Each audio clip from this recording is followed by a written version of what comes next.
Good morning, everyone. My name's Kathryn North, and I chair the Clinical Working Group. And it's very fitting that this particular session of the plenary is focused on how we take genomic discovery into clinical practice. And as Peter showed this morning on the virtual cycle of research, it's really a big focus of the Global Alliance in terms of how we're implementing into clinical practice. I see the role of the clinical working group as very much giving a clinical point of reference to all the work that we're doing from a data sharing perspective to make sure that we're attacking problems that are going to have direct clinical benefit, but also at the same time thinking what we need to do to actually be able to implement genomic medicine into clinical practice. As with many of the national initiatives around the world, the starting focus has been particularly on rare disease and cancer, because these are two areas where there's a real low-hanging fruit for rare disease in terms of gene discovery, and from cancer particularly in terms of targeting therapies. For those of you who are new to the Global Alliance, the activities of the Clinical Working Group have been many-fold, and I'll just list them for you. Our starting point always, as we went into a particular field, was to map current activities internationally. And these are all available as living documents on the Global Alliance website as a catalogue of activities. And the point of this is that the role of the Global Alliance is really to facilitate bringing groups together that are working in a common area. And so in particular, we looked at the areas of rare disease, in e-health, in cancer, and also in genomic data sharing. And as I said, these are living documents, so please go in and add your initiatives and actually have a look at what's on there, because we want to keep these up to date. There's been a lot of work done in the area of human phenotype ontologies led by Peter Robinson and Melissa Handel. And really there's now extensive work for rare diseases and also looking at the tools that can be used in the clinic for recording the clinical phenotype so that we can then link that with the genomic data. But there are certainly areas where a huge amount of work needs to be done in this area, particularly in cancer, as we monitor the longitudinal progression of disorders, and we also take into account what the outcomes are in relation to therapy, for example. One big area that's now really taking off under the leadership, particular of John Maddison, is in the area of e-health and how we're liaising with the purveyors of the electronic medical records so that we're using a common language, and we can eventually move towards a time where we don't need to record our phenotypes separately. We can actually mine them from the existing electronic medical record of the patient. And finally, we had a great meeting yesterday where we brought together the leaders of many of the national initiatives around the world, from Canada, the Precision Medicine Initiative, Cancer Moonshot in the US, Genomics England, our Australian Genomics Health Alliance, from France, from Africa, from Japan, just to start comparing what we're doing at national levels and to see how we can harmonise the ways that we're collecting data and learn from each other of all the other steps in terms of how we're taking that data into practice and utilising it and interacting with the patient. So the final role of the Clinical Working Group has been to incubate a number of the demonstration projects that are really driving our use of clinical and genomic data sharing. And we'll have two outstanding examples of that in this session, and then also looking at how we can better engage with patients and the patient perspective. And so to kick off, we have Heidi Ram, who will be talking about the BRCA challenge and the BRCA exchange. Heidi is director of the Molecular Genetics Laboratories at Partners and at the Broad, and in her spare time she leads a number of genomic medicine research initiatives, many of which will be very well known to you, such as ClinGen. And I must say that Heidi is another one of these people that's really driven so much of the activity of the Global Alliance. So over to Heidi.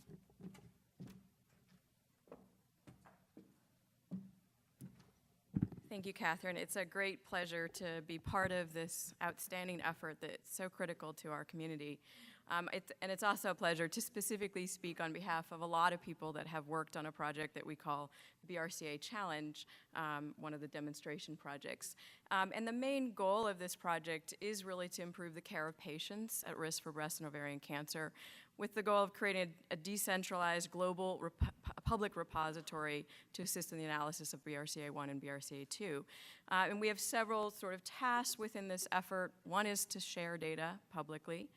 The other is to create an environment for the collaborative curation of those variants, to create a list of BRCA variants that have been expert classified and to facilitate that classification, to address the social, ethical, and legal challenges to global sharing, engaging the patient community, and really do this as a model for how we can pursue every gene in the genome. One of the motivations for this challenge is that BRCA1 and 2 is one of the most commonly offered clinical genomic tests with well-known medical implications. And to date, there has been no single database that harbors all of the data. And from early analyses, we could clearly see that some of the major databases out there had overlapping but also unique content. And certainly in terms of the interpretation of the variation, many of those variants remain uncertain to date that we need to really tackle. So we worked together to form a steering committee of participants leading efforts all over the world. And our two fearless leaders are John Byrne and Stephen Chenick, who have been organizing this group over the past couple of years. Today I'm going to talk about some of the projects, mainly of our evidence gathering group led by Gunnar Rausch and Antonis Antonov, and particularly supported by the UCS team, as well as the interpretation efforts led by Manny Spurtle and Fergus Couch and many others participating. And this is a slide that I took from Gunnar, really trying to give a sense of the overall goal here is really to create a one-stop shop for all the data on these two genes, and to be able to bring in domain-specific knowledge from the clinical community, clinical data from physicians and patients, expert curation from our domain-specific experts, data from the research community and functional assays and understanding biological mechanisms, data from clinical genetic testing labs to facilitate clinical-grade variant classification, and of course working with the Global Alliance to utilize all the standards being built, APIs, data format standards, a security working group, the regulatory and ethics working group, and consent measures. So that's our global effort. We've tried to start a little smaller than that, really focusing on bringing in the domain knowledge, the curation efforts, and specifically data to aggregate together, working with the different groups of the Global Alliance. So in terms of the three major goals we've been working on, gathering all of the variant level data, I'm delighted to say that the team has done an outstanding job at bringing all the data that's out there into one place. For the most part, there's a few exceptions, and now really starting to focus our second aim on enhancing the support for expert curation, with an ultimate goal of also bringing in a large body of case-level data to support that. I'll give a few tidbits of that. And the reason it's necessary to bring all this data together is that there are many different sources of data, some of that curated data, some of that allele frequency data. Each database has its own different usage and the different content, and so trying to bring that all together in one place so that we can have access to data is very important. And if you look at any of these sources of data, you'll see that each one, or most of them, contain a unique set of variation not present in any of the others. And to date, the BRCA Exchange has aggregated over 13,000 unique deduplicated variants, with another large set about to be launched, bringing it up to 22,000 variants. So an enormous amount of work by this group. The BRCA Exchange database is actually separated into two components. The goal was to create a side of it that's just the expert reviewed data that could be easily used and trusted by clinicians and genetic counselors. And then a second part of that, it's really all of the data so that those really working in the curation space can get access to all of the information needed. This is a screenshot of the BRCA Exchange. You can see at the top expert reviewed. So that's the default view of the data. You can go in and you can search on any variant. It deals with all the different nomenclatures that are in there. Here, just showing variants coming up after a search, just for all of the variants. And you'll see what's shown here on the right is the expert reviewed classifications, but you can click on Show All Public Data, and you can switch to the sort of research side of it. You can choose any of the different fields of evidence that you want to see from that data. See lollipop structures of all the variants along the structure of the gene. And you can either use the website as a viewing system, or you get programmatic access to all of the data. This is really data that's been aggregated for unrestricted use by the community, so anybody can take this data and use it in their own systems, contributing to the overall classification of variation.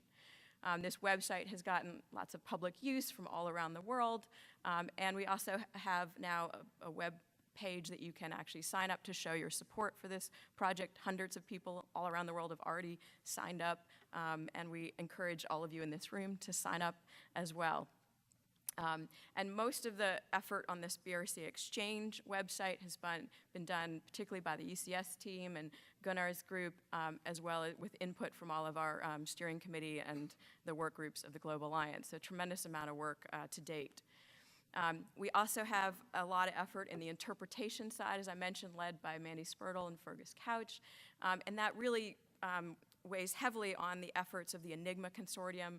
That has been a long-standing international effort in classifying BRCA 1 and 2 variation through a multidisciplinary approach. They have work groups in functional splicing, clinical statistical pathology, and they've really brought together a multi sort of factorial interpretation algorithm to really assess variants. They have been approved by ClinGen as an expert panel, and all of their expert classifications are both in Clinvar as well as in the BRCA Exchange. They utilize a lot of different information in order to classify variants, and one of the efforts right now of the BRCA Challenge is really to facilitate this process, which has largely been on spreadsheets and much more manual, but through really working with the same team that launched the BRCA Exchange website, now really working to try to improve the automation and computational support for this activity. So really trying to bring all this evidence into the same environment that we're storing the variant data to facilitate this on behalf or for the variant curation team. There's also, we heard a number of projects presented as part of the BRCA Challenge at our meeting yesterday. One of those led by David Golgar, really looking to gather family history, which is one of the more critical pieces of data to support the interpretation of variants based on work that they've done previously, but now really trying to expand this commitment from many of the labs shown here on the web or on this slide, who have agreed to share the data they've been collecting during clinical testing with this project. They have IRB approval for it. A draft agreement for data sharing has already been circulated, data submission template circulated, and they've begun preliminary data analysis on the first set of data. So a really great project to move the VUSs out of VUSs into known variation using rich data like family history data. We also heard a presentation from the Latin American initiative, where they are really trying to aggregate data in Latin America in collaboration with the Brazilian initiative on precision medicine, working to make that data public as part of the BRCA Challenge. We're delighted to get that data that's not public today, but will be in the future, added to this effort. Jordan Lerner Ellis presented on the Koger effort. This is 22 laboratories that are in Canada that have been sharing data through the Koger program. A number of those are specifically participating in the BRCA data sharing effort, and they have been working to aggregate all of the variants in the BRCA 1 and 2 gene, of which there are over 5,000 in their database, and move towards consensus interpretations. They've already addressed 900 variants to date. They've been working with the BRCA Exchange to use the same infrastructure to launch a website to make all that data public.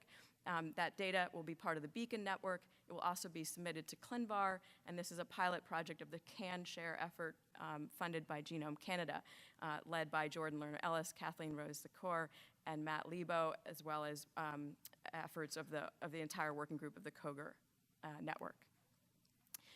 We, on behalf of ClinGen and Clinvar, have been working with the BRCA Challenge, aggregating lots of submissions from hundreds of submitters done by the Clinvar team and solicited by the ClinGen effort to bring in thousands of variants that have been interpreted into that database as of today. Steve Lincoln showed some of the data that they've been analyzing on BRCA1 and 2 that's in the Clinvar database, that estimates are derived from over 100,000 patients, the data of which has now been aggregated into Clinvar. And looking at the clinical laboratory interpretations of that data, showing 98.4% concordance in BRCA1 and 2 data interpretation from that analysis. We've now, although we want to try to hit as close as we can to 100% concordance, so on behalf of ClinGen, we've been working to resolve variant interpretations that have been submitted to Clinvar, both in all disease areas, but I've circled here the efforts in hereditary cancer.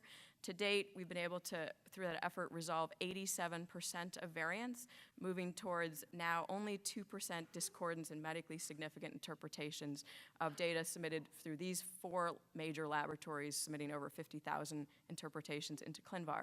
So by share, I like to talk about it as share and compare and resolve. This is really how we're able to move the field forward in terms of improving interpretations.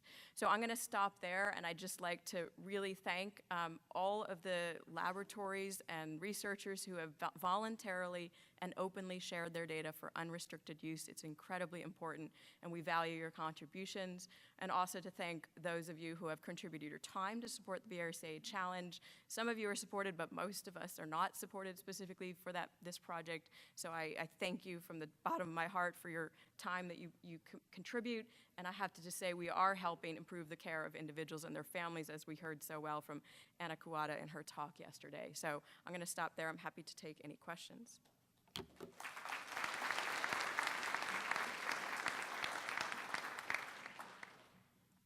for Heidi?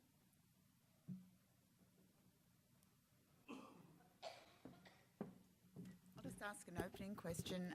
Heidi, do you think we're going to need to have this sort of effort for the other 20,000 odd genes? Yes, but I think each one will get easier, and we can do them in group format. So yeah, we do need it, but we'll get there. So my question is a little bit more of a specific follow-up to that. And I think one of the things, thinking of this as a demonstration project, is 2 things. Have you thought about any metrics or ways to really show what has this particular demonstration project done in terms of advancing it and moving it forward in sort of concrete ways that you can, as a funder, you can say, oh, here's what this type of thing does that we wouldn't have had otherwise, and what are the sort of metrics and ways you're moving in that? And then I guess, what would you say is the major lesson learned from this that you're going to take to the next 5 that you would do? Yeah, so I could document, I think, a few different aspects. So one is, there is definitely data that has been shared that I don't think would have ever been shared if we hadn't brought the community together. So I think just people recognizing the utility of sharing that data, that it's not just about losing your control, but it is actually about improving what we all can do. And I think people have been being part of this, have bought into that reality, and I think that's led to data sharing that would not have happened otherwise. 2, I think bringing the entire community together to contribute to the expert classification of variants, and that's, at some level, you have to crowdsource that. There's too many variants to have just some small team do that. And so, although Enigma exists as an expert group, they have not yet tackled all of the variation. And so to have so many different projects that are happening, that Steve Lincoln's been facilitating through Invitae, we've been through ClinGen, there's a lot of things going on in the Koger network. All of these things are happening because people are sharing and comparing, recognizing differences in interpretation, which means at least one of those groups is wrong, right? Maybe they're both wrong, but at least one is wrong. And that allows us all to then come together and discuss those interpretations that are distinct and decide if we can move to consensus. Now, not always can we move to consensus, and that's going to be true of any practice of medicine. Go to a doctor, and you may get a different opinion if you go to 10 different doctors. We all know that. Well, that's true in genomic medicine as well. So it's not to say that we are actually need to achieve 100% consensus, but we have found in sharing this data that some of the differences are just simply access to internal data that another group didn't have, that when they share it, it becomes very clear what the interpretation is. So we have definitely improved the interpretation of variants through this project, through ClinGen, through all of the efforts that are coming together. And then lastly, if you look at the approach that's been taken to aggregate this information, it's not unique to BRCA. The same sources, Clinvar, LOVD, EXAC, 1,000 genomes, you go down the list, they all have data on every gene for the most part. And so it will be easier, and I point to Gunnar to corroborate my statement, that this will get easier to do with each subsequent gene. Thanks. Just in a follow-on question to that, Heidi, what has been the experience of the group of the major barriers to data sharing in terms of, there's the enablers, but what are the major barriers? I can answer that both on behalf of BRCA Challenge, probably even more from my experience with ClinGen, and that is that everybody's data, having been in a different system, is formatted differently, has different systems. Enigma had class 1, 2, 3, 4, and 5, and we have pathogenic to benign, and so we're all doing different things, formatting our data differently, interpreting it differently, using different terminologies, nomenclature, everything. And I've found that as we've moved towards sharing that data in centralized places, it forces everybody to begin to evolve their databases, their data structures to commonality, and through the efforts of the Global Alliance and really developing standards that a thoughtful group coming together and agreeing upon a standard and then putting it out there, it sort of enables a group to say, okay, that's a standard, I'll follow it, as opposed to, well, Joe's doing that and Sam's doing that and Lila's doing that, I don't know which is the right one. Whereas I think, and this is an example of where the Global Alliance really can add strength to this effort, is to define one standard and then build our structures according to that standard. And then as the data comes in, the groups will start to structure their data in that way. And I've seen that happen all over the place as groups have been sharing their data. They go back to their databases and they add new fields and they change names and they reformat it so that the next submission is easier. Heidi, can I ask a quick question about how you're going to prioritize which genes you tackle next? So I think which genes we tackle next is all about the community being motivated to lead efforts, right? In the ClinGen project, we did take some thoughtful look at where the most clinical testing is being done and target some of those areas. Also areas where we see the most difficulty and discordance in interpreting variants. And so that's been one of the strategies that we've done in ClinGen to decide where to focus energy. But at the end of the day, it also requires leaders to step up and lead these projects. And so if you've got your favorite gene out there, whether it's the most common one or not, we welcome working with you and having you gather your community together and providing the infrastructure to support your efforts in whatever your favorite gene is. So I think it's both on behalf of a thoughtful, which one should we tackle and solicit effort, but also who's out there ready and willing to go, because that, at the end of the day, is what makes things happen as a motivated person or group. It's a call to arms. Yeah. Thank you, Heidi.